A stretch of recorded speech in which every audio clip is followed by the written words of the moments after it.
And turning to Northwest news, a federal judge ruled that a class of more than 650 farm workers should have had information about wages and other job conditions disclosed to them by the company that hired them. U.S. District Court Judge Thomas Rice set a July hearing to determine how much money each of the farm workers could receive. Workers were hired to work in 2 orchards near Sunnyside, about 40 miles southeast of Yakima. The orchards are subleased to Northwest Management and Realty Services. 10 workers filed suit last July claiming that Northwest Management failed to document their work and shorted their wages. The court approved class action status in February. If you've ever gotten your fingers stuck together with super glue, then you know how well it works on people. But you might not have suspected how it was used to save a life. An infant in Kansas with a rare, life-threatening condition is saved with surgical superglue. 3-week-old Ashlyn Julian had an aneurysm that caused bleeding in her brain. With no special tiny surgical tools available, the superglue was the best option. And her brain had been through 2 episodes of bleeding already.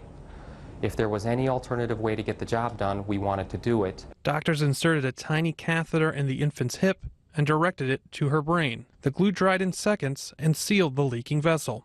We'll be very excited to have her come home. However, I think I'm going to miss the monitors and everything else at this point. While surgical superglue is commonly used in older patients, doctors say they knew of no other cases of it being used to repair an infant's brain aneurysm. Bob McCall, Associated Press. Wow, incredibly good news.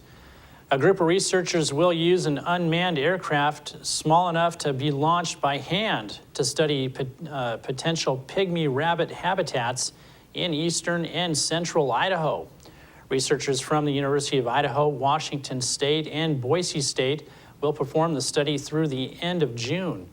The Moscow Pullman Daily News reports the electric drone aircraft will be controlled from the ground as it flies over sagebrush. It will take high-resolution photos to help researchers better understand the relationship between sagebrush and pygmy rabbits. The data could help researchers find the best places to reintroduce captive bred rabbits. The National Science Foundation awarded each university around $330,000 to take part in the study. Washington lawmakers are projected to have $120 million more revenue than previously anticipated. The Economic and Revenue Forecast Council said today that an improving housing market is helping draw in extra cash. The council now anticipates that state government will raise about $32 billion in the next 2-year budget cycle, giving lawmakers more money to work with as they seek an agreement on how to balance the budget.